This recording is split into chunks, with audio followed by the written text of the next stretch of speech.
Jay Fujiyamoto. Okay, he's not here.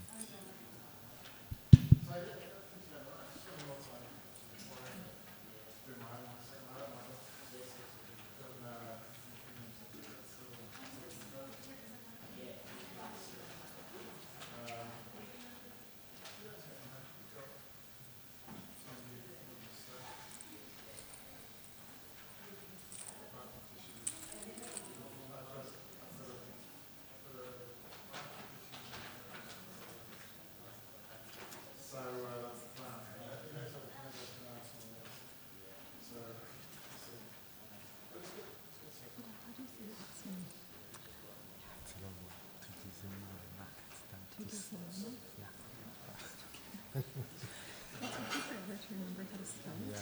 So I'd always have to go find your email and copy your name. Just use the Fidel one. Okay. It's a simple.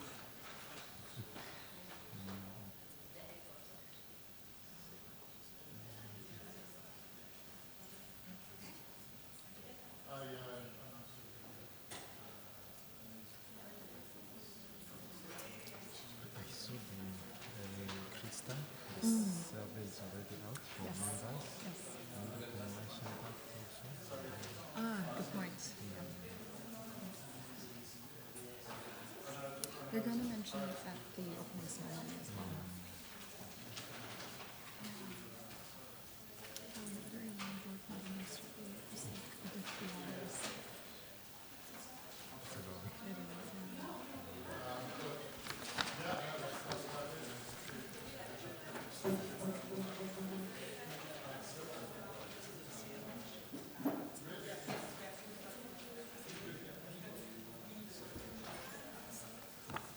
We're supposed to have something like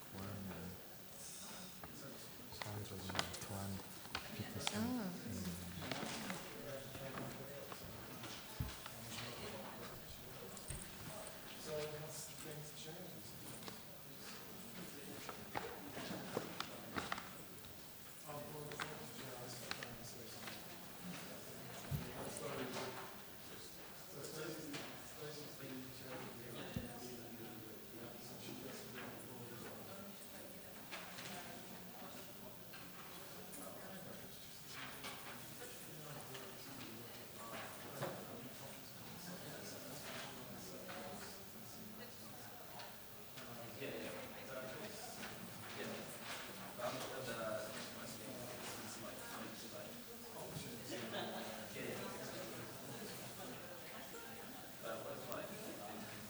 What is the society? Sorry? The society style. I don't know actually where the exhibitors are.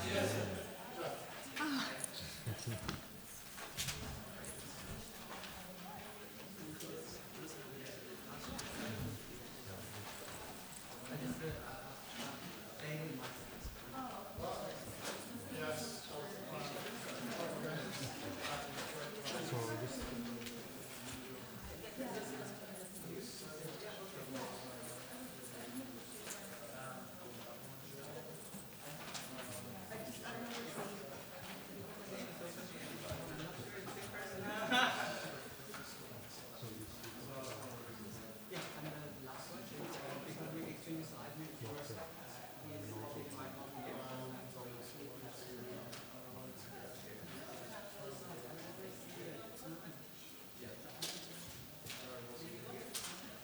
Should be here.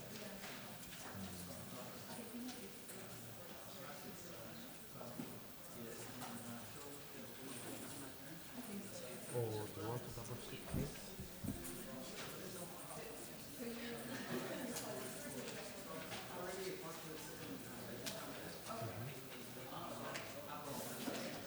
Oh, maybe let's double check. Stacey? We double check with him, but what do you think for these slides? Yeah.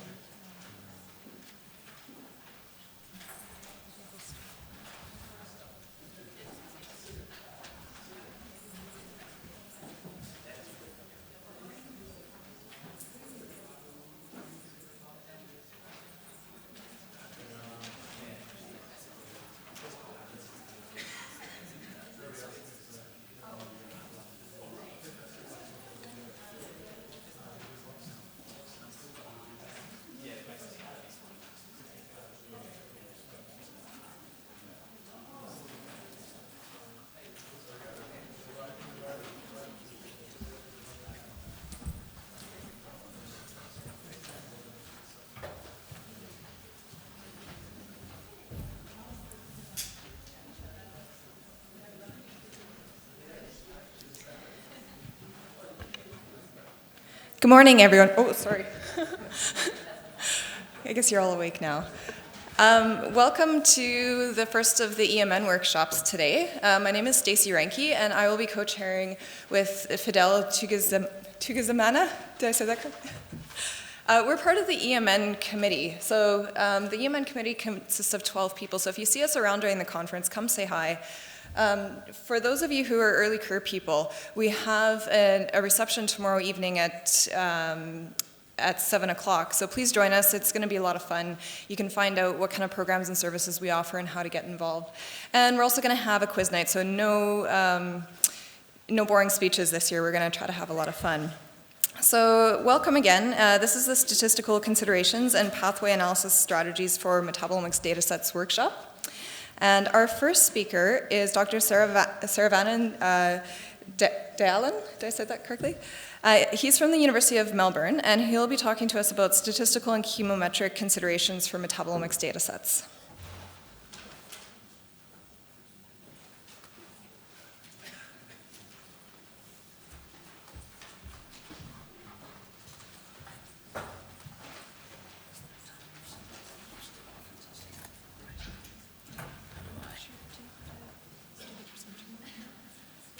Yeah, full screen mode.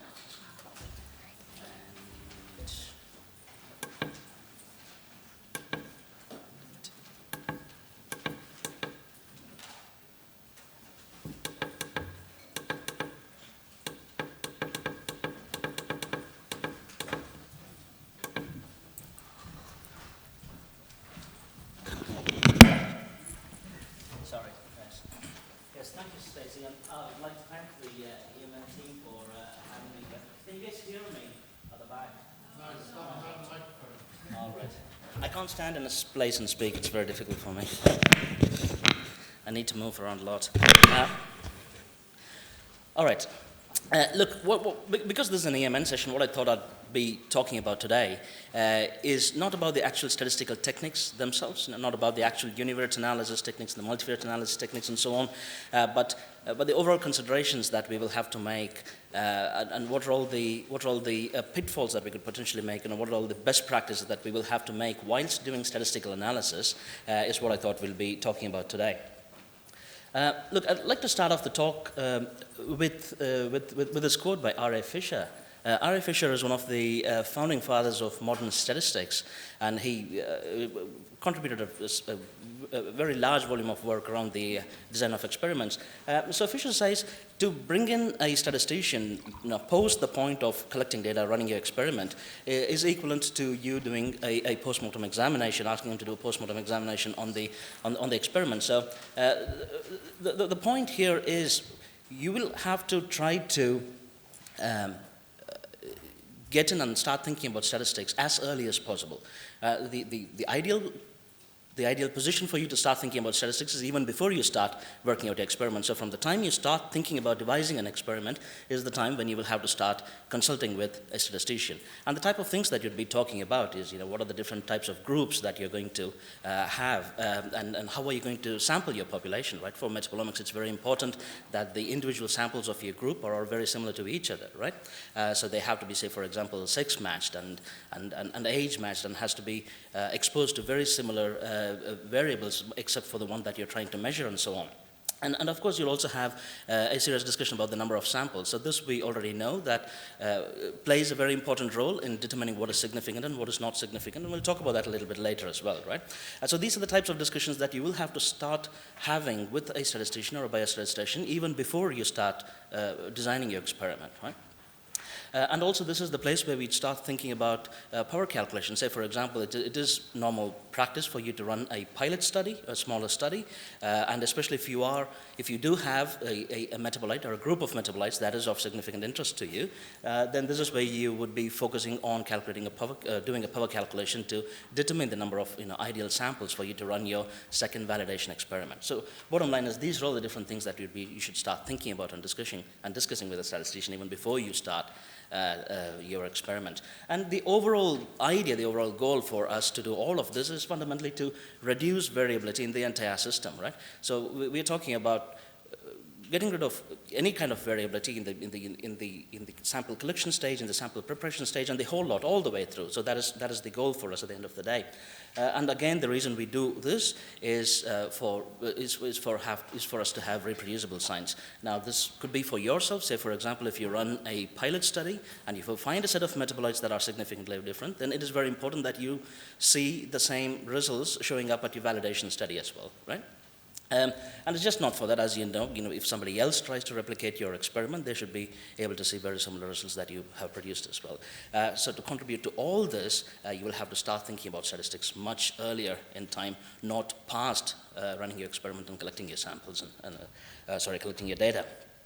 And of course, the discussion always kind of has this dreaded p-value in it, and we'll talk more about this in a minute.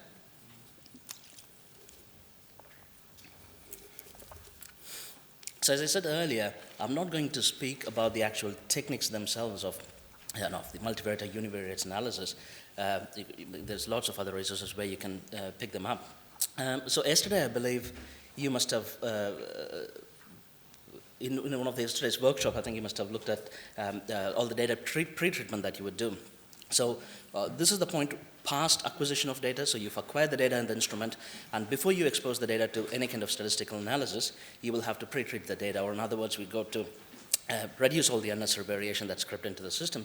And in yesterday's workshop, I believe you must have looked at the different normalization and your transformation techniques, and how to fill gaps and impute missing values and all of that. So all of these steps needs to be done before you do statistical analysis. And the general kind of broad sets of stats analysis methods that we'd use are multivariate methods, univariate methods, on which I'll very slightly touch on, and post that you'll be talking about, you'd be doing pathway analysis and network analysis methods that my next two speakers are going to spend more time on. So to very briefly talk about multivariate analysis methods, now these are statistical methods that would give you statistics about the overall behavior of your system. Say, for example, if you've got two groups and if you measure 100 metabolites, now the results that you get out of this is going to exhibit the behavior of all these 100 metabolites across the different groups, right? So a study of the overall system, how does the overall system behave, is what this is going to depict to you. And there are different methods, unsupervised methods and supervised methods. You see several examples there. And the points in which you would use these different types of methods are different. Say, for example, if you are after an exploratory study, if you go in and want to see what is there, what is different, if you don't have anything specific in mind, if you don't have a specific set of metabolites in mind whose behavior you're after, then, for example, an unsupervised method would be more ideal. And running your PCAs, your clustering methods, your HCS to see how things are. On the other hand, if you have a problem that is a classification or prediction problem, then you would use supervised methods. Say, for example, if your question is, this particular sample, is this cancerous or not? If that kind of analysis needs to be done, then you'd use your supervised methods. But of course, in your supervised methods, you would already have had many such samples run and trained the system so that it has a decent profile of trying to differentiate between your control group and your treatment group. So those are the kinds of queries that would be answered by supervised methods. Now, the considerations now, what do we have to take into consideration while doing these methods, the multivariate analysis methods, is the first thing that I want to highlight, especially when doing an unsupervised method, is the difference between your kind of subtle changes and global changes. Now, the reason I'm talking about this and pointing this is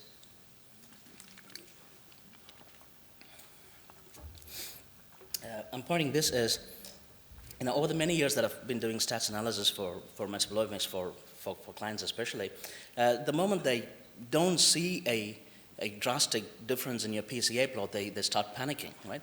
So the point is that is not necessarily the case, it's absolutely fine. So if you see a really nice, beautiful separation in your PCA, all it means that there is a very drastic change in the different groups that you're looking at. And on the other hand, if you don't have any drastic change, drastic separation in your PCA, it still is fine. All it means is that there could be subtle changes and not major differences between the groups that you're comparing. And those subtle changes, those individual changes would always be teased apart using a univariate analysis, right? So keep that point in mind, it's very important, right? In your unsupervised methods. And the biggest problem in your supervised methods, or the kind of biggest point that we will have to keep in mind, is a potential of Morlow overfitting, right? So that's very important. to keep that in mind. Of course, you've got different ways to make sure that doesn't happen in your supervised method. So these are the two things that one will have to keep in mind. So past your multivariate method, moving on to univariate analysis. Univariate analysis is the analysis that you would do past your multivariate analysis. Now here the idea is for you to go in and zero in on the specific metabolites that are significantly different. So here's where you would say, okay, these 3 or 4 metabolites are the ones that are significantly different between my compared groups. Now that is what we're trying to get at here. And you've got different methods, as you can see there. But the two things that we really need to focus on is around p-value, which is very important, and multiple testing or for false positives. Or a consideration of false positives are two very important things that we'll have to talk about. And in the past many years, we have seen that there has been quite a lot of discussion around p-values. You must have seen these titles come up. There's a lot of discussion that happens around, excuse me, around the validity of just using p-values to determine if something is significant or not, right? So the overall consensus is that it is not a good idea to just solely depend on p-value, right? To consider something as different or to not consider something as different.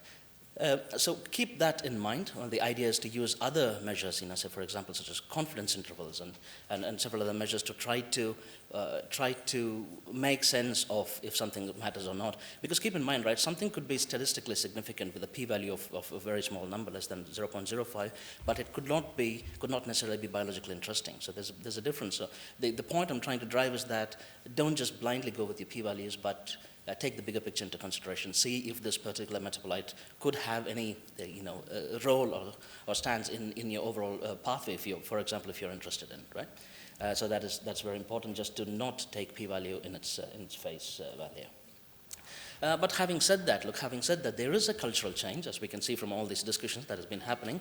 But the fact is, still p-values do matter in the vast majority of the publications. So in this slide, what I thought I'll mention is just to give you a highlight of all the different attributes that your p-value depends on. What is this p-value made of and how does this operate? So there are 3 attributes, 3 parameters that your p-value depends on. The first thing is the degree or the amount of variation of samples within a group, right? So if you've got a group, you've got 2 groups, the degree of separation or degree of variation of samples within a group. Now that is your p-value is directly proportional to that relationship. What it means is that the lesser the variance of your samples within a group, the smaller your p-value is going to get, considering the other 2 factors are a constant, right? So the goal for you is going to be to try to reduce that, right? And which is why this goes back to the original conversation where we were having the whole idea of consulting with a statistician and doing all this is to try to reduce. One of the goals is to try to reduce the variation within the overall system, right? So that is one thing that you will have to always keep in mind. Try to reduce the variation. Could it be during the sample preparation stage, sample collection stage, or any of these, or even running the samples? So we'll talk about that in a minute. The second factor that your p-value depends on is the measure of difference between the 2 groups that you're comparing, right? So if you've got a treatment group and your control group, the actual numerical measure, that how far apart are they, matters. The farther they are, the lesser your p-value is going to be, again considering that the other 2 factors are a constant, right? But you don't have much control over this, but this is just for information so that you know what is happening with these p-values. So that is the second factor that it depends on. The third one is the number of samples themselves, and this is probably the one that we are all well aware of. There's an inversely proportional relationship to that. The higher the number of samples, the smaller your p-value would get, again considering that the other 2 factors are a constant. All right. So these are the 3 factors that have an impact on how a p-value is calculated.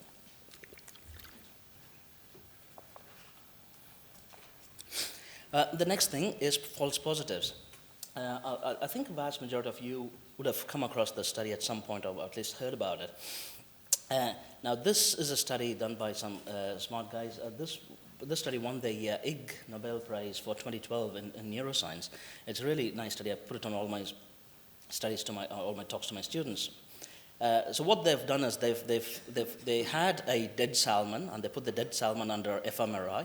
And they started showing pictures of humans in different social settings. And the idea was to see how the fish reacts to it. And as you can see from the result here, at this point here, you have a drastic difference, something's highlighted quite drastically, and they've calculated the p-value to be very, very, very small. So it means that it's extraordinarily significantly different. But the fact still remains that it's a dead fish, so it's impossible that you see any signal, any activity happening in the brain itself.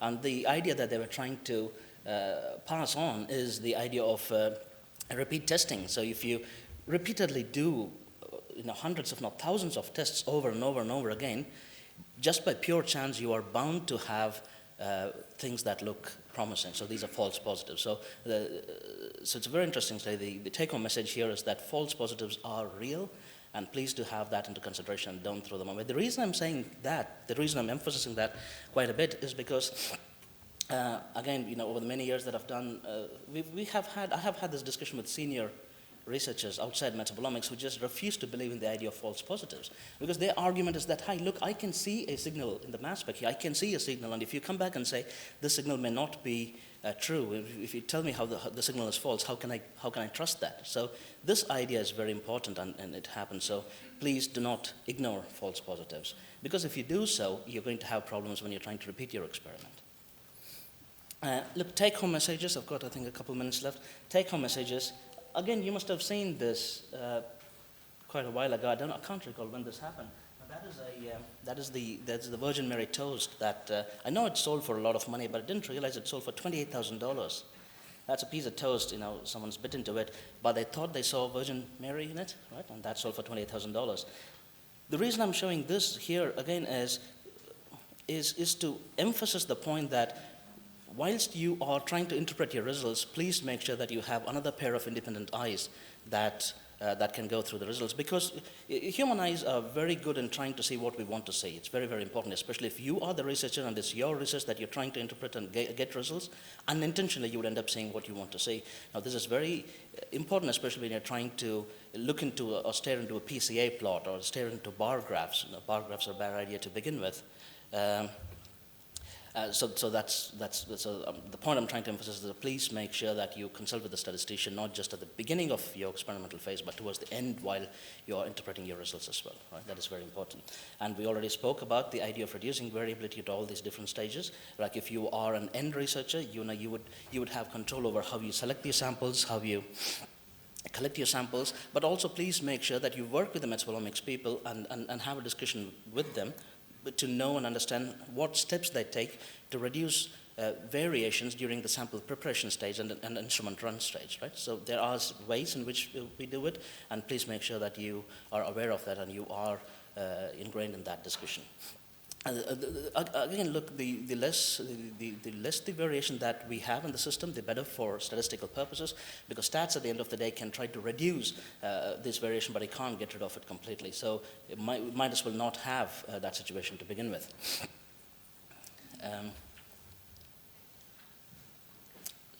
So the final couple of slides, take-home messages, and continuing from the statistical considerations, again, as I mentioned earlier, when you do a multivariate analysis, especially a PCA, a non-separation is not the end of the world. It's still absolutely fine. And please don't try to separate, your groups using, other methods than a PCA. Again, there's no need for you to do that. Treat p-values with extraordinary caution, right? Especially when you try to interpret to see what is important and what is not important. Just don't go with it blindly, and please don't ignore false positives. They are very important to take into consideration. And look, me coming from a software engineering and a statistics background, we need to make a few points about software considerations as well. Always try to use open source softwares, right? Always try to stick with them because they are, the underlying implementation is transparent, and you would have a lot of support in the community if something goes wrong. So always try to stick with open source software. It's a really good habit, and always try to contribute to open source software as well. And the next thing is that if time permits, get some idea of R and Python. That can take you a long way. Even knowledge of writing small script helps you a long way. You don't have to depend on a bioinformatician or biostatistician to do small bits and pieces of work. And the very last slide is that please don't ever use Microsoft Excel, right? It is a terrible, terrible piece of software, and I like the Forbes title quite a bit. I think it could be the most dangerous software on the planet, and I have seen it repeatedly because the number of errors that can creep in, and you will have no idea that an error has crept into your calculation, and it's It's terrible. Just keep away from it, and it'll save you a lot of pain. I can assure you that much. I've seen other people go through it. Yeah, so I think I'll leave it at that. Sorry, pardon me, just one more slide. So this one last thing that I want to point out is that, again, the whole discussion that we're having, and all this discussion that we're having is for reproducible research. It is very important, again, as we said, not just for yourself, but for the sake of others as well. And I think 2 years ago, a whole bunch of academics,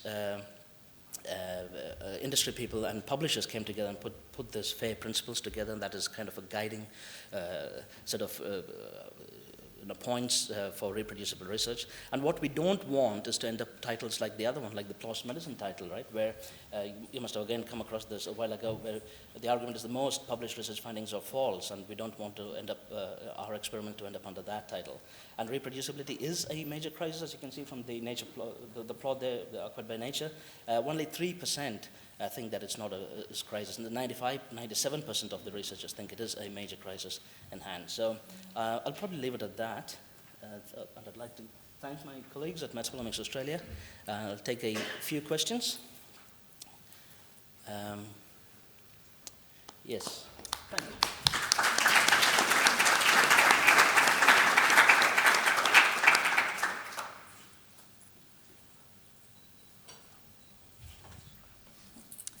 Does anyone have any questions? All right, thank you very much. Thank you.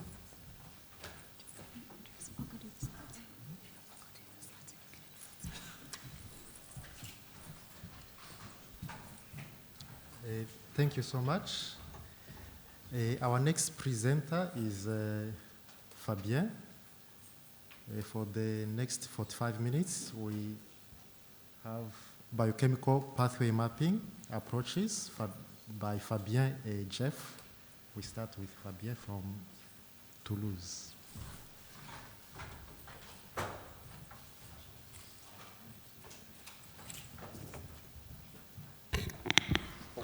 Thanks, Fidel. So thanks for coming, and I would like to thank the Early Career member networks to invite us and give these talks about stats and networks.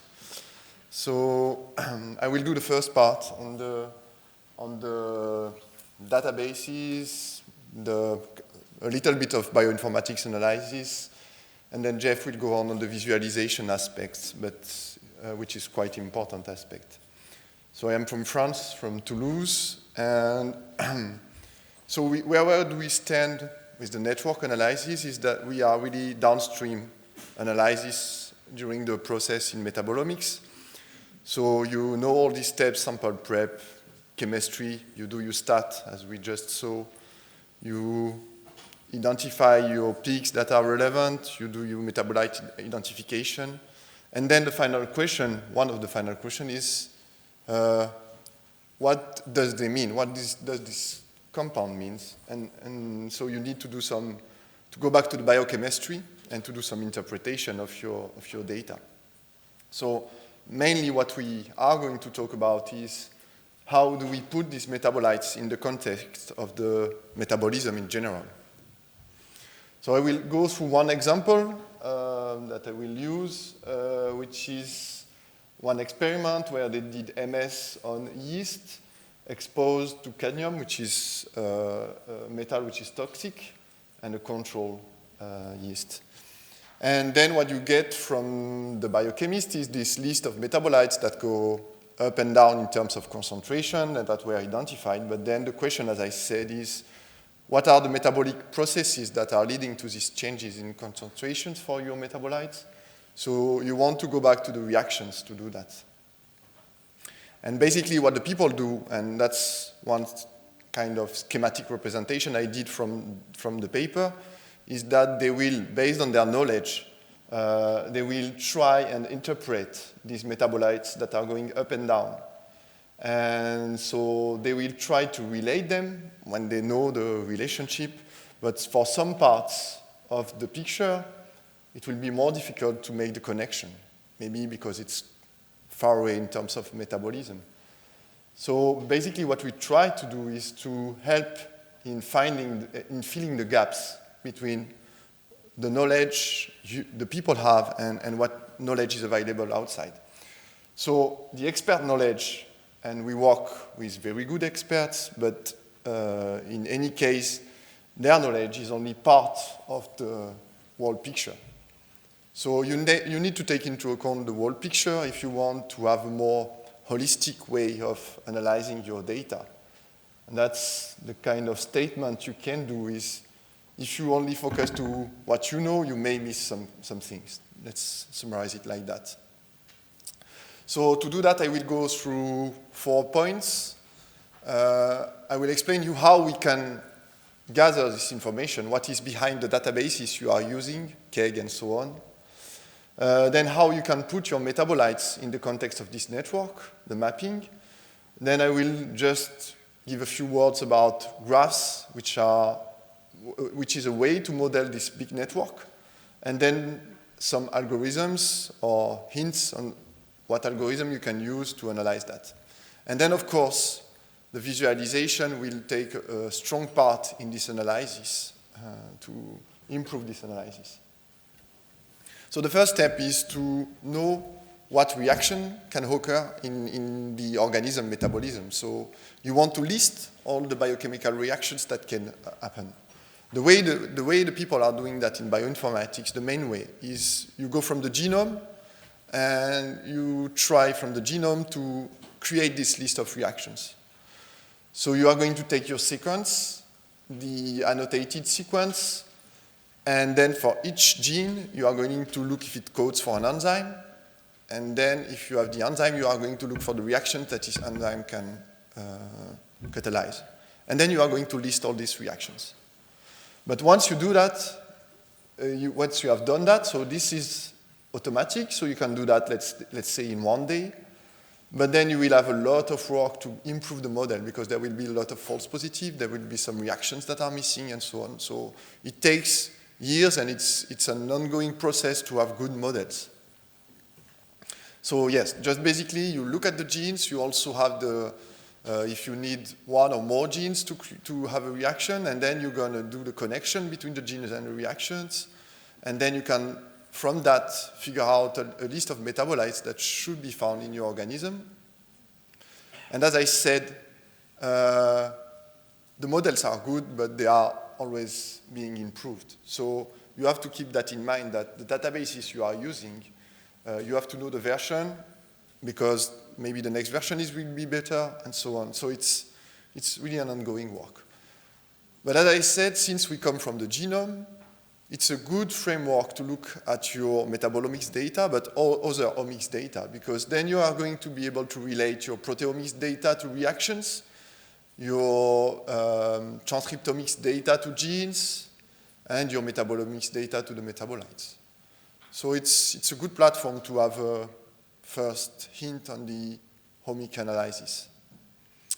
So there are, I won't go into details, I don't have much time, but there are plenty of databases that provide this knowledge.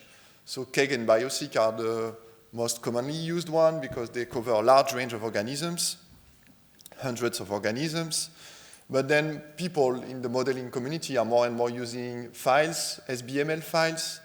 So in one single file, you will have the entire metabolic network. So you can then use that in your software, any kind of software tools.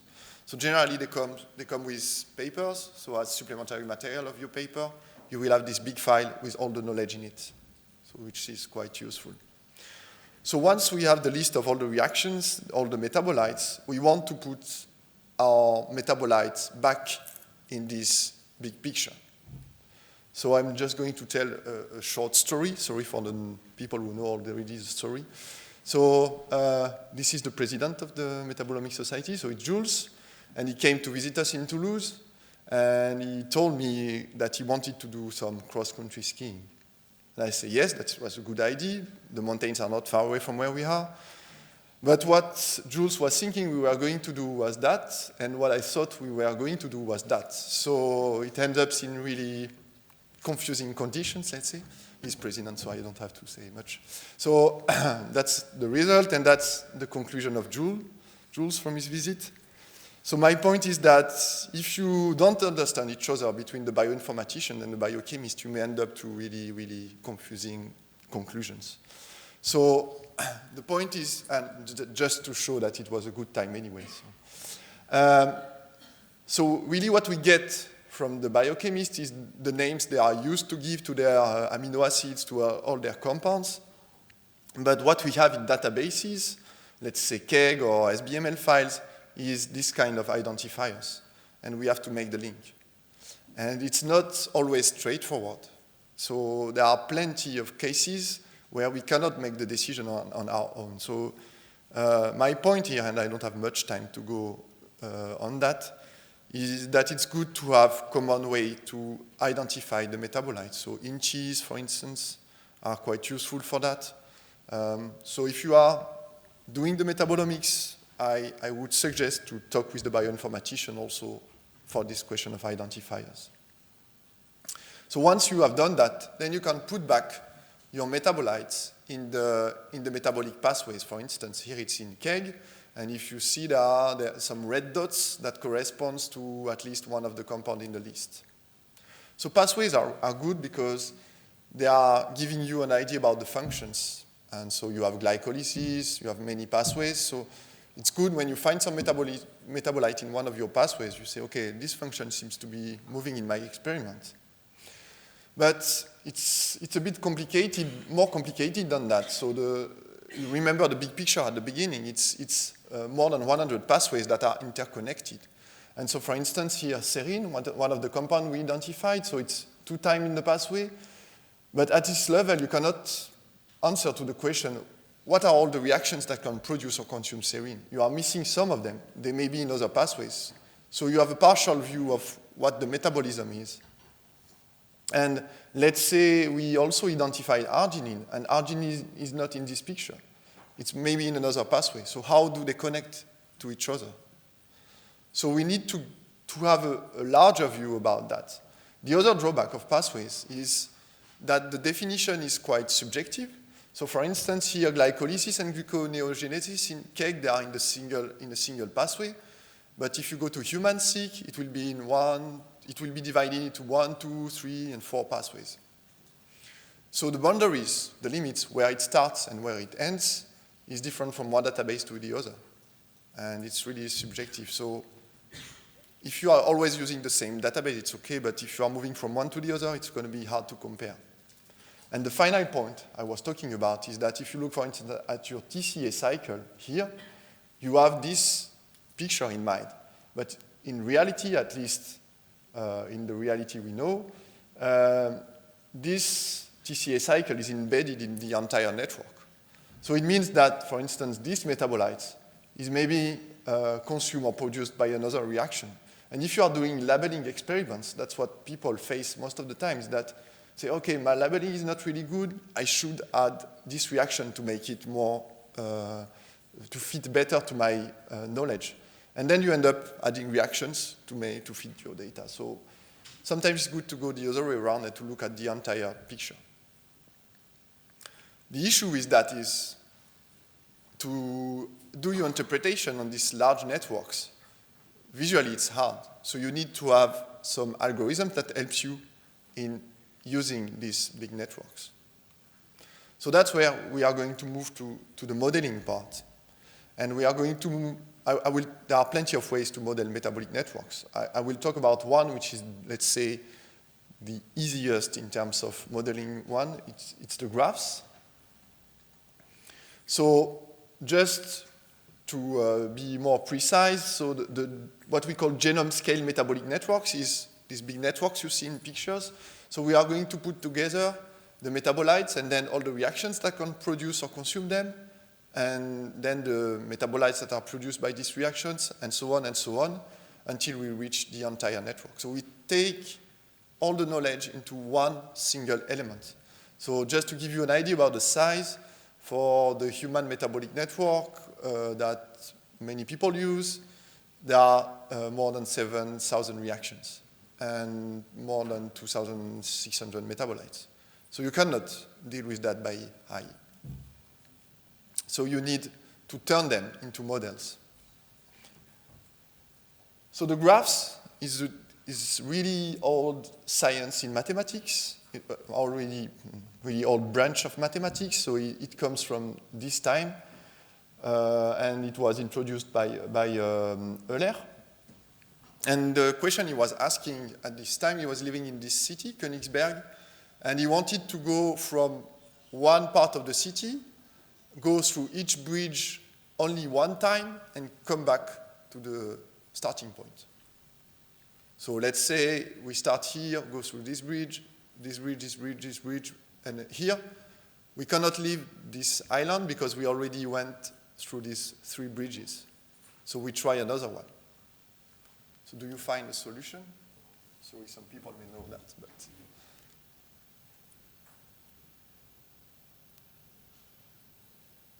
No? So there is no solution. So we can stay there for a long time. So the way I did and the way you did, more likely, is that you try several options. So yeah, I start here, no, it's not possible. And then I do that, no, it's not possible, and so on, and so on, and so on. So if you do it by simulation, it will take you a long time. And if we give you a city with 1,000 bridges, then it's not possible. So the idea is to move from a really, a really pragmatic question to a model. So what he did is he turned the city into a network, meaning each island is going to be what we call a node, and each bridge is going to be what we call an edge. And then he did all his thinking on this network. And his conclusion was that if you have 0 or 2 nodes of odd degree, the degree is the number of connection to a node. Here degree is 3. Here degree is 1, 2, 3, 4, 5. And here it's 3. So you have more than 2 nodes of odd degree, so it's not possible.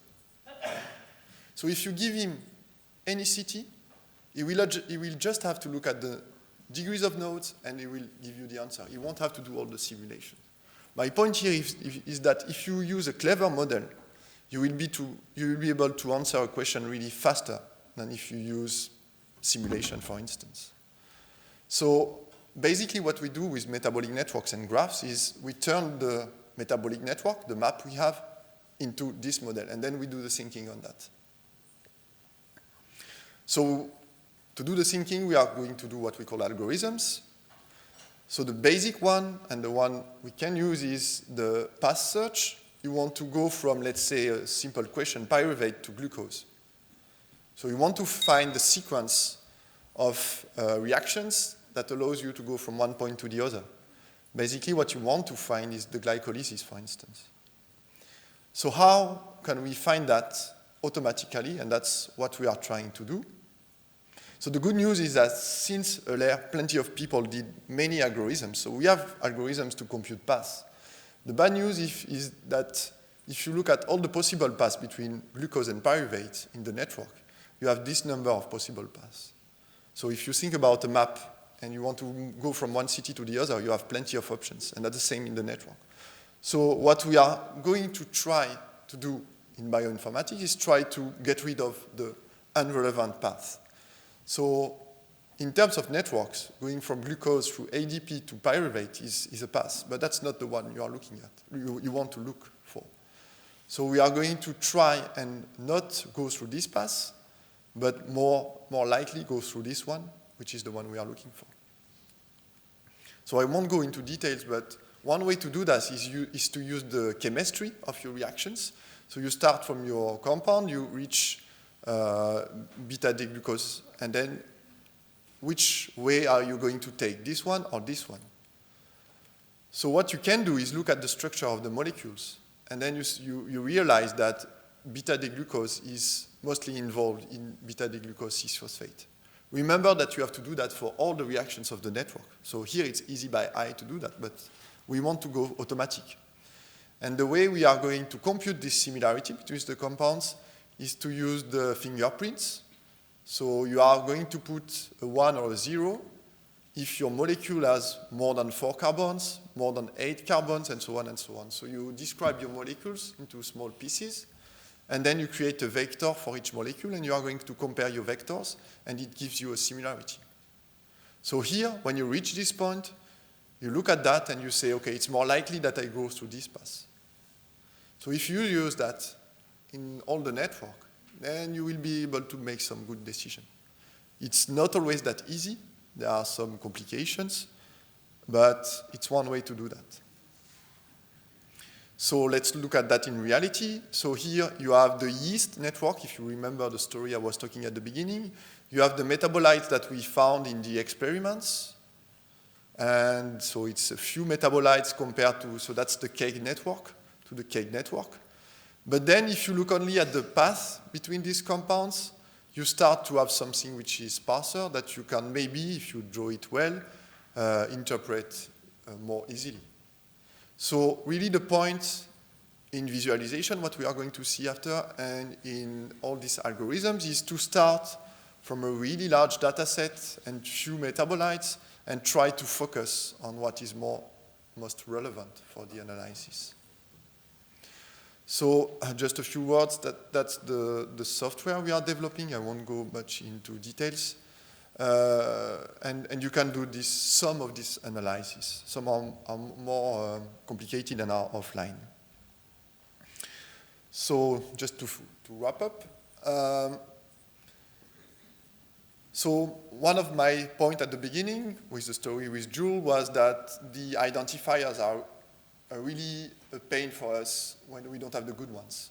It really takes us a lot of time to translate what we get from the people doing the metabolomics to what we want to do in bioinformatics. So we can save time for discussion if you make this effort at the beginning. So using all this metabolic knowledge can help thinking out of the box. I will never say that it will replace the expertise for many reasons. And one of the reasons is that, as I said, our networks are not necessarily the best ones. There may be some gaps and so on. So it's always important to have a look with the biochemists. So the metabolic pathways, they are quite useful because they give you a kind of functional analysis. You can do pathway enrichment and things like that, and you will say, okay, glycolysis and so on are the most important pathways in my experiment.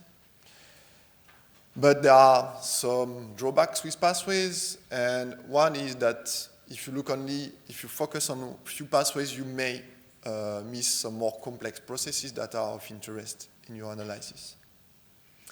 The genome, on the other hand, the genome scale metabolic networks, they are good because they provide a really large context. But the drawback is that you need some analysis tool to go and from your list of metabolites to what you are really looking for. So it's less handy to use than the metabolic pathways. The same network I was talking about and using graphs, you can use them to do flux modeling. So there was a workshop yesterday on that, and it's also great to do that for metabolomics data analysis. The issue then is that you need some extra parameters, some constraints on the network to make the model working. So it's a bit more tricky than what I showed before. And just to make the transition with what Jeff is going to talk about, I showed you many pictures of networks, of pathways, and so on. It's really useful because our visual system is really stronger than our analysis system anyway. So it helps to have a picture. So I would just like to thank you, all the people that are working with me. So part of this project is involved in the Phenomenal project. So there is another workshop at the moment about that. And we are part of the French National Metabolomics Facility. If you have any questions before Jeff, I will be happy to answer.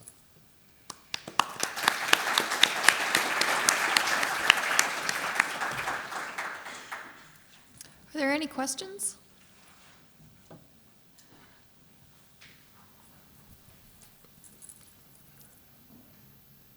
Hi, thank you for your presentation.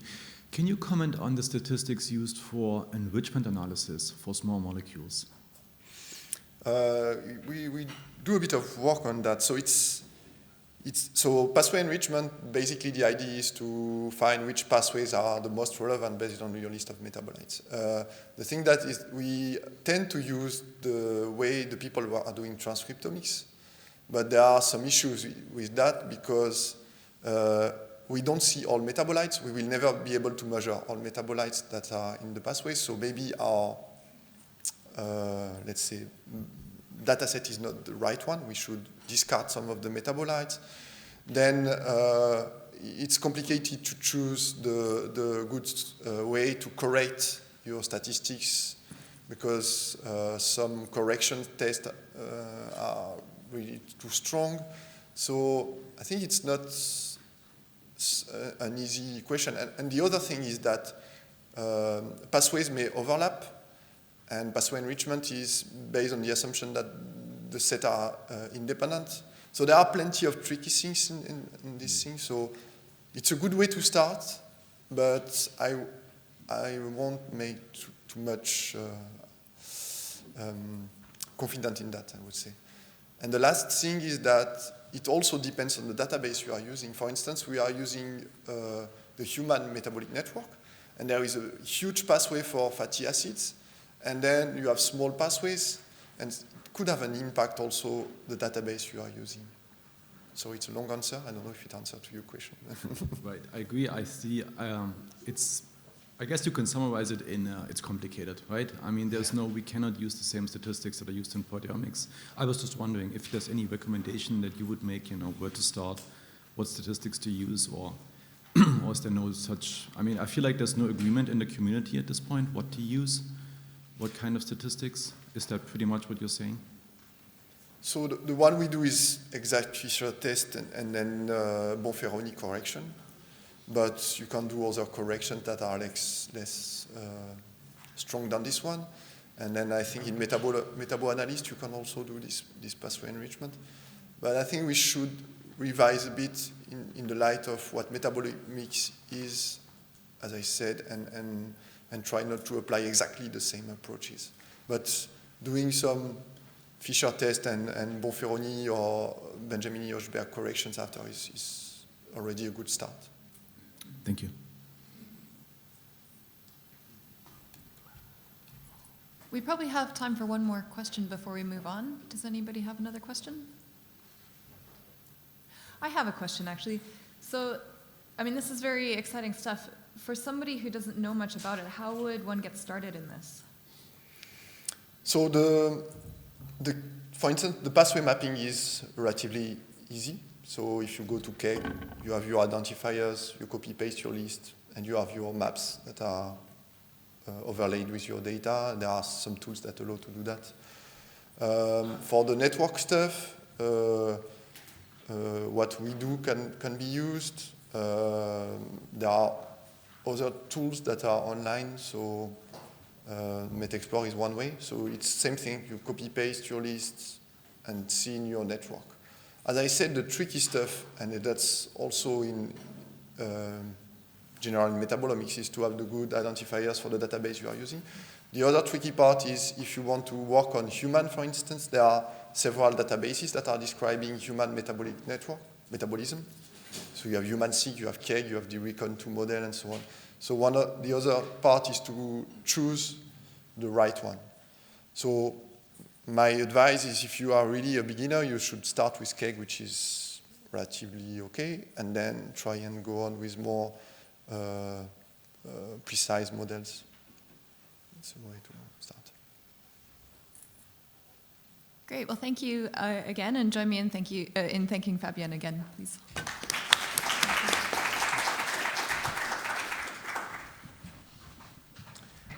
Our next speaker is Jeff. We'll be talking about visualization, approaches used in pathway mapping. At the end, after Jeff's presentation, we have a few minutes for questions that can be either on the first presentation, or Fabienne's presentation, or Jeff's presentation. Hello, everyone. I'm so honored to be here to give a talk on pathway visualization. So before I prepare slides, we exchange, me and Fabienne, about who's doing what. So he's doing this pathway more modeling part. I'm doing visualization, and it seems that we forgot to emphasize this enrichment analysis because I thought he's going to cover it. And my comment on this enrichment analysis, I'm just thinking why it's challenging is because metabolome coverage is not very limited and biased. So it's if we really just directly use this hypergeometric or Fisher exact test, and we tend to find this pathway is easily measured by your instrument. So, and there's no good solution for that. And so there's probably other ways using permutation, especially you have a background metabolites that can be always identified, so it can help partially address your bias. But other than that, it's your biological knowledge, so you need to, so the enrichment analysis gives you a ranked list, a priority, so you still need to use your mind to see whether it's likely, whether it's including other evidence to help you make a judgment. So other omics probably help. So one of my main research interests is bioinformatics and big data analytics. So metabolomics clearly into the big data era. So how do we deal with this big data? Here's the overall picture, disregarding metabolomics or genomics or transcriptomics. So we have a big data generated, and data we cannot directly absorb it because it's so big. We need to summarize it and use statistics, machine learning to bring it close to us. We can somehow it's more smaller, digestible. And this part we need statistics. And the other part is that even with that smaller data set, it's still quite a challenge. And we need to tap into our biological knowledge. So we need to have a knowledge base, but we cannot memorize it into your brain.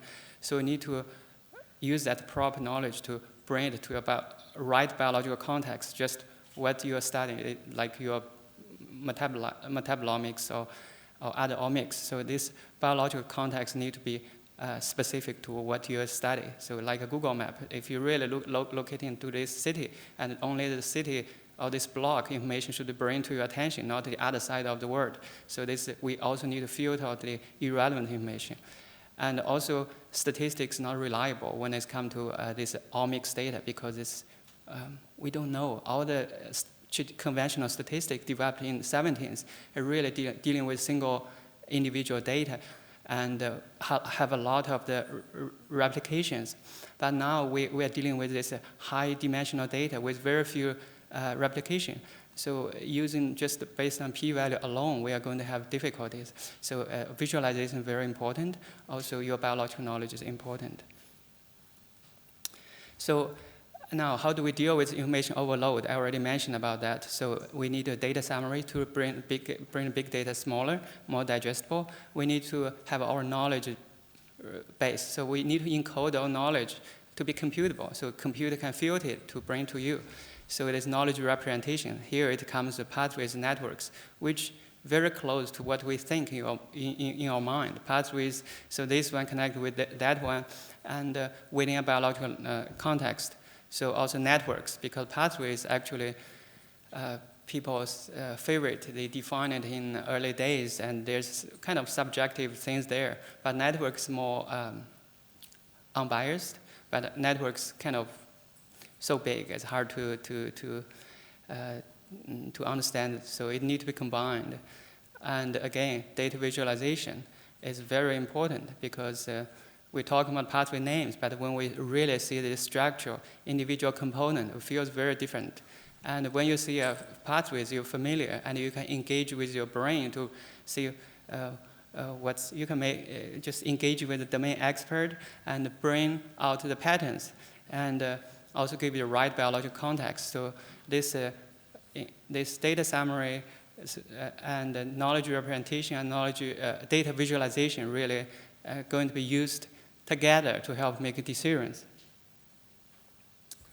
So the overall flow for our metabolic or biochemical pathways network analysis, first we need to get these pathways networks. Fabian just mentioned about that. And the second one, we need to pathway mapping. So basically from our IDs to these nodes or edges based on how you represent the pathways. Also, if you're doing untargeted metabolomics using high-resolution mass spectrometry, you can try to do it using this accurate mass. So you can do it, not accurately, but overall it's doable, and performance is okay. And the focus of here is pathway visualization. So we mapped there, and we need to visualize, see whether it's making sense. We need to have our biological judgment based on how we see it. And there's also enrichment analysis and topology analysis. So this topology analysis, we use graph models. So Fabian already mentioned about this. I'm not going to cover this. First is creating or obtaining pathways networks. Two approaches. One is data-driven. So you can simply, if you have a large data set, and you can actually compute these correlations between all your metabolites, all your peaks. And based on the correlation coefficient, you can make some judgment cutoff, and you can create correlation networks. And sometimes you can also use your structural similarities. And this is also can create different sort of networks, especially talking about conversions, biochemical relationship. It's also give you different insight. If you're creating network from your own data, your data already part of network, so there's no need for such mapping because that's not needed.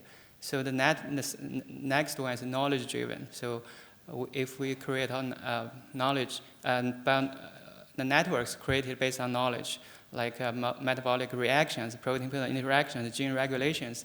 Now at this moment, that knowledge is independent from your data. So you need to map your data to this knowledge base. Basically, this knowledge base represents the network. You need to perform the mapping.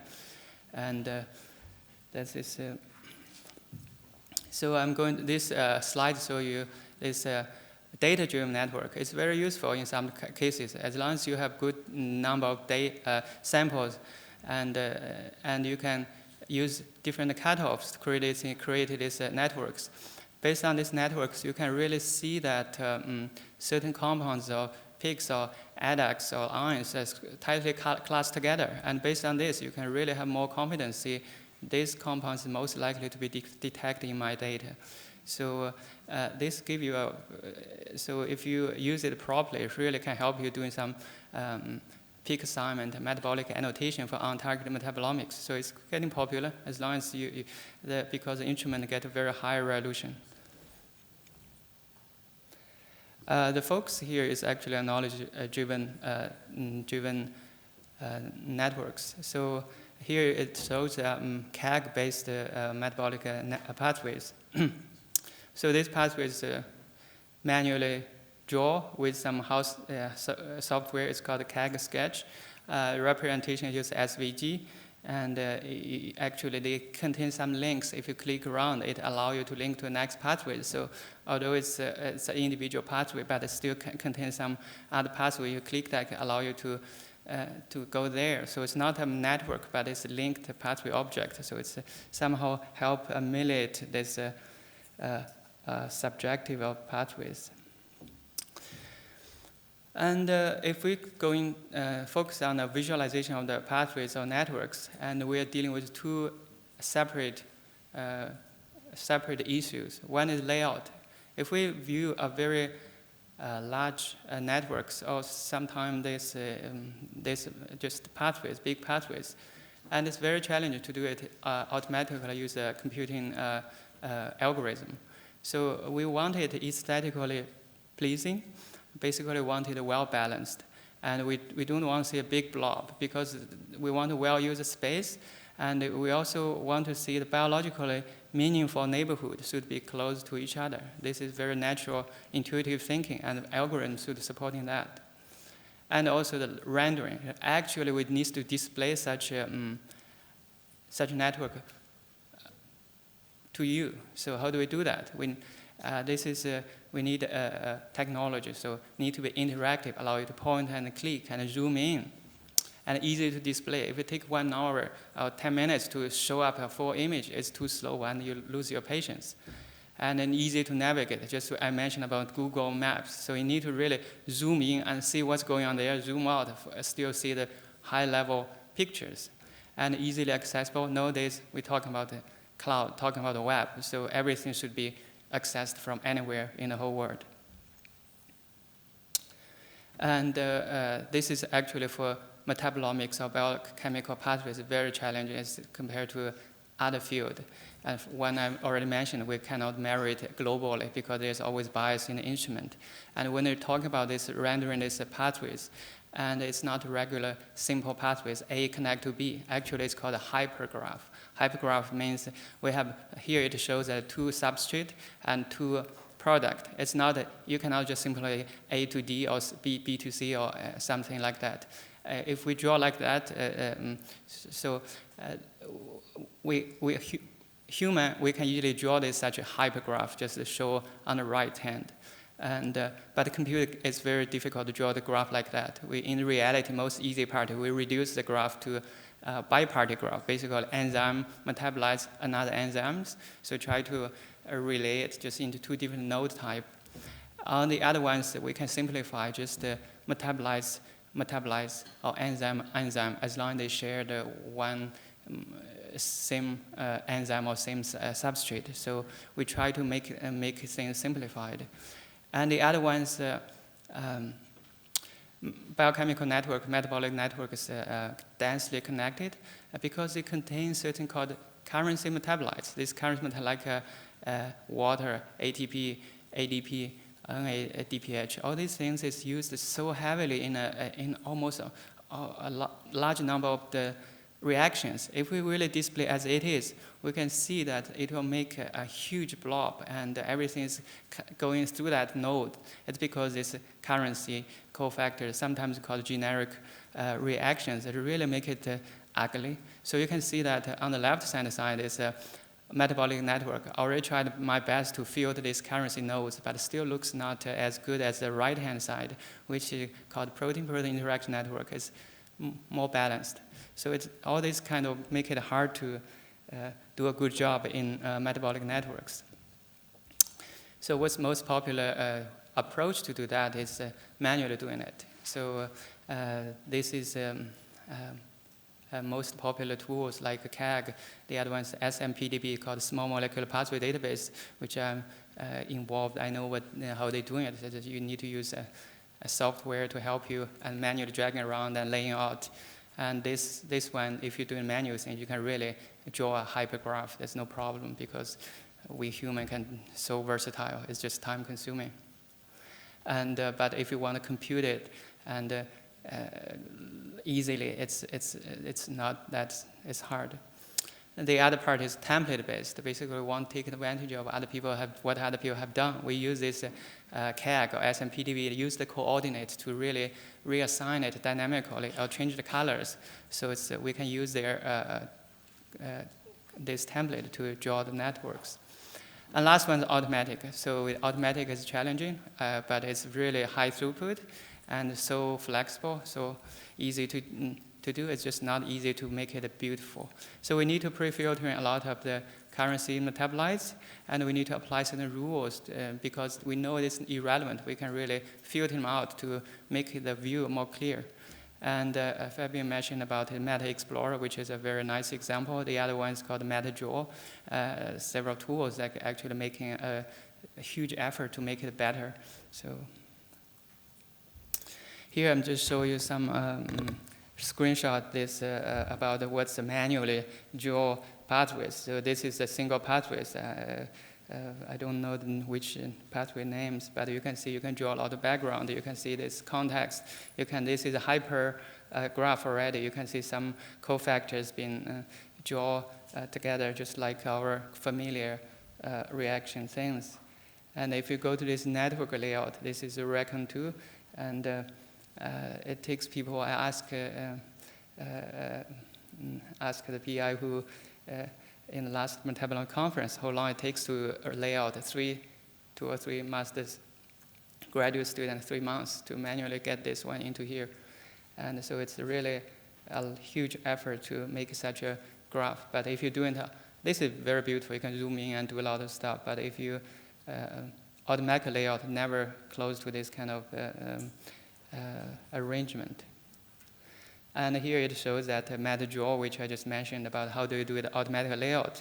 And this looks beautiful. Then I'm going down to these places, see how they're able to achieve this is they insert some invisible nodes and edges and use multiple graph elements to create a final layout that more closely resemble our classical biochemical maps. So a lot of the things is not just a strict outer box. So a lot of things are back and forth, try to make it better. So this is state of the art already. But here's another one, Meta Explore Viz. So this one's use automatic try you can manually drag and drop, I assume. So you basically further improve. I think this makes a lot of sense because computer can only do so much. And if you want it better, you use your own judgment to facilitate that biological meaningful grouping or separation. So this is an approach. Now I talk about the layout. You understand that's very not that so straightforward. And here's another one, is web-based pathway network visualization. Visualization also very challenging. So here I give you an overview, basically my personal view about different generations of visualization through the web, because the web is universal, it's a trend. Everybody go to web, so we need to focus on the web. So first generation is 2009 around, because this technology standard at the moment, most time people use this static image like PNGs. SVG start to show up, but SVG support is not widely popular at that time. Also at that moment, this applet flash-based is still supported and used. And this applet flash is plugin based. So you need to install the Java or install Flash in order to run these tools. And gradually people found that you want to be more interactive. You don't want to install plugins. You just use whatever native. You want to be mobile friendly also. So gradually people want to use, as I call it second generation. You introduce JavaScript, basically a static image like a PNG or SVG plus JavaScript. You can click, point, and zoom in, so get this interactive things. And you can also go to network, use a Canvas. Canvas is HTML5 standard, so supporting everywhere. So like a Cytoscape JS or Sigma JS is very high performance, you can do it. Nowadays, the third generation coming, already starting widely used called WebGL, which is based on the GPU. And also what's coming is virtual reality. All you need is a special goggles, and with certain things you can, sensors allow you to interact. So we see it's actually coming soon. I think it's probably in 5 years we're able to have some real thing in this new technology. So I'm going to briefly going through this different generations, and some of them is very popular and useful. So I hope as both developer or users, you need to kind of know what's the best in the field. So first one, I introduced a PathView R package. This is it's R package. It's not web-based, but it's a lot of web-based tools actually using this R package. And it's very flexible and well-maintained. And this layout is, as I mentioned, it's a template-based, used based on the CAG. So rendering is because it's R, you can just generate all this different image like PNG, TIFF, or whatever resolution you want. And you can support data integration. So metabolomics, transcriptomics, all fine. And also you can perform pathway analysis, because within R it's all easy and very good tutorials. So I just show you this graph styles, and I think a lot of, if you see some publications, probably you see such things. And what tool you use is PathView. If you see such things, it's probably based on PathView. So you can directly use this CAG styles. And another style is called graph viz style. So basically, they allow you to, still based on the coordinates used based on CAG, but it try to further refine it, reduce it, use some rules to make it more simplified, but more customizable. So PathView is very popular, and this same concept can be used to develop web-based. So here I introduced a MatPA, which I developed a few years ago, because I don't, using an R package is difficult. But if you make it into a web application and add JavaScript. You can make it more interactive. And so the layout is still based on the CAG, and we generate a PNG image and interactive JavaScript. So for user, you don't know, but it's basically for every PNG image we generate, we know the coordinates. We know how big is the circle areas. We have, once your mouse go inside, they know which node, which metabolite you're going. You can also zoom in, and it will generate a large picture and crop it and send to you. So it's just really, it's a concept like Google Map. So you can point and click, zoom in, and drag and drop. And so it's, this is almost 7 years old, but it's still quite popular. And here's the things that you probably already see such images if you use Metabo Analyst, is on the left-hand side, you summarize all the pathways based on the enrichment analysis or the topology analysis. And you prioritize certain pathways, and these pathways represented by these dots. And you click on the dots, you can generate this network metabolic pathways on the right. So you click on each of the nodes, and you can generate the box plot for each metabolites. This is a concept from high level to low level, so allow you to navigate. So this is a static image, but enhanced with JavaScript. So this is a kind of, you need to do a lot of JavaScripting. And this is a CAG global metabolism map. So everybody probably know this map. It's SVG based. Also have some JavaScript embedded, so you can click or highlight. So this one is actually being used widely to help other building other layout for other metabolic pathways. So here is that called IPASS 2.0. Metabolic network. It is based on Flash. It published in 2011, I think. So it is based on this global metabolism pathways, and it's based on Flash. It's very powerful, actually flexible and customizable. And the only downside is you need to install Flash. And for me, I always disable it because a lot of times it's get my CPU fans burning crazy, so I just don't like it. So I disabled. So I think a lot of people actually do the same thing. So I'll ask people to install or enable a Flash. It's actually, I think it's easy, but it's actually not. So a lot of people don't like it. So it's a very nice technology. It's just it's not supported natively. So recently, my lab actually think just to use a natural native JavaScript plus JSON. So if we know the coordinate, we can render it easily. Actually, it's turned out very straightforward. You just get the coordinates and draw it within Canvas and JavaScript. You can really approximately show the same networks, but it's much, much faster. And it's so easy to customizable. You can change the background. You can zoom in and highlight based on which pathways you're there. So you can see that this circle is not that perfect, but it's approximately as close and very easy to understand. Give you a familiar context like the native CAG ones. And the main point is easy. It's native support. You don't need to install anything. It's very fast to render and zoom in and out and do things. And you can click, and you can click to see what's which reactions you can. If you want to add more information, it's very easy to add there. So that's 2D, and here we're talking about 3D. Is that because the pathway visualization is still quite challenging. You can see automatic layout is challenging, and we use a template. Most people actually use a CAG-based, which is CAG is, you see there are certain restrictions, so it's not totally open source. So the other thing our lab recently explored called the WebGL is a web graphic library, which is based on OpenGL. It's GPU-based, very high performance. And actually, if I'm checking on the wiki, it's standard on the web now. It's supported by all the major browsers. So if you update your browsers to the current version, or actually several years ago, it's already supported.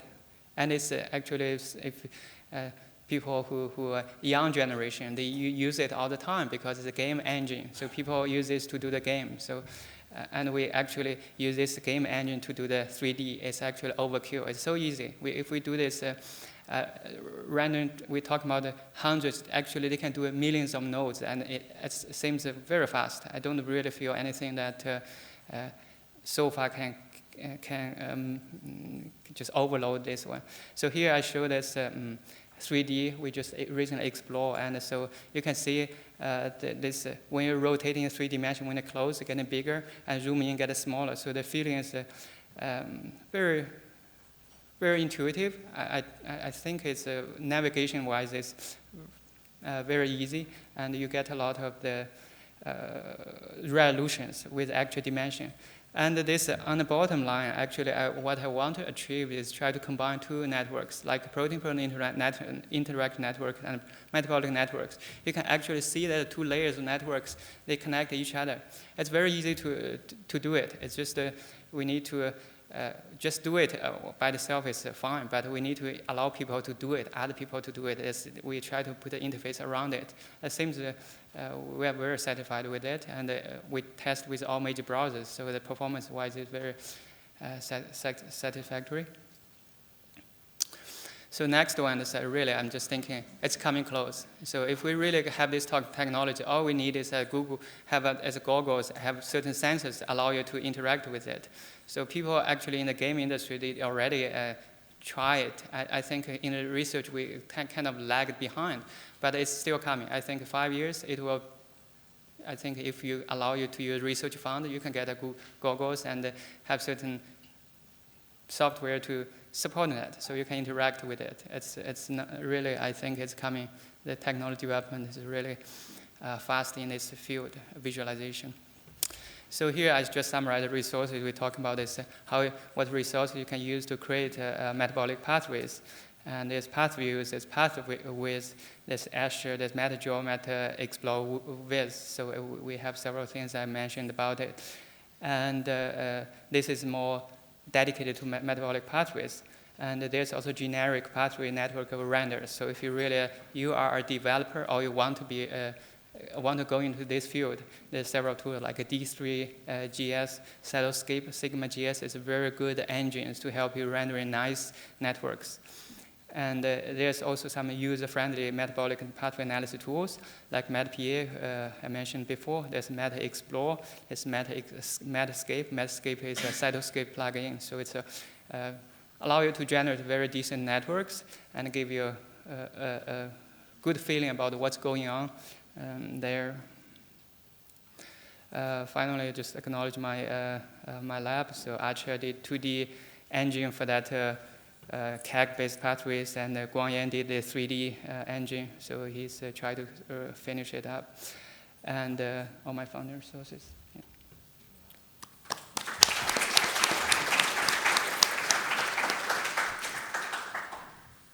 Do we have any questions?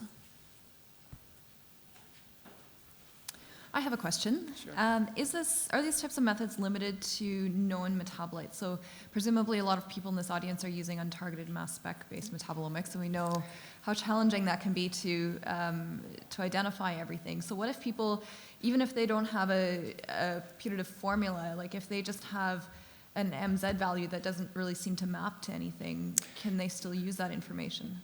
Yeah, I think we are developing that tools to allow you to actually merge targeted and untargeted to this network. The only requirement is the mass need to be high resolution. So also need to be comprehensive coverage. So the thinking is that if you really have a very highly accurate mass, so it will try to match. A lot of times you have several candidates, and you're not sure which one is actually the match. But if you have a very high comprehensive coverage, you can use this system biology like pathways or networks. So if you see one thing, you're not quite sure. If you see all the other compounds involve the same pathways, you see more likely this group of compounds is there, not that group, not that compound far away. It's matched just by mass alone, but the other compounds in that pathway does not match. So the confidence on that pathway that group of metabolites not that high. But on the other hand, if you see that mass match all two concentrated on the same pathways, you probably have more confidence on that. So these tools, I think, called Mamichok, a few years ago, but it's getting improved. So I think this approach to allow you to seamlessly blend both, but in terms of how accurate it is for this automatic assignment of this mass, this still need to be benchmarked. But I can see that's a significant improvement over the last 2 years. Do we have any other questions for any of our speakers at this point? It's Monday morning and everybody's still half asleep. I know I am. Okay, well, in that case, please join me in thanking all of our speakers from this morning.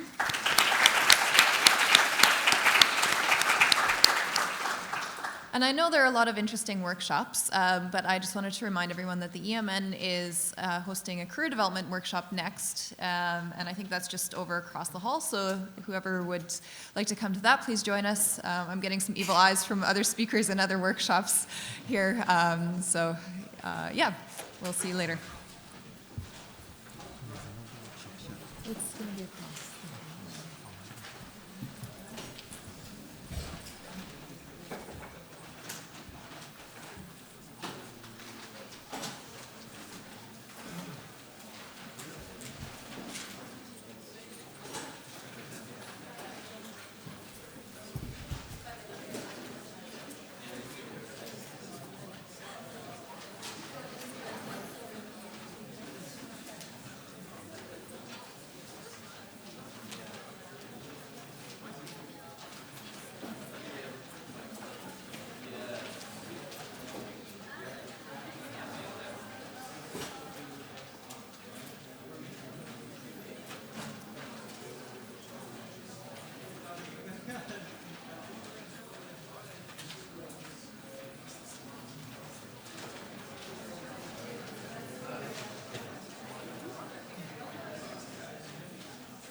Sorry, I'm just mentally preparing myself. That's all right, I'm just checking your waters. Yeah, we were planning. Yeah, we were all good, I think.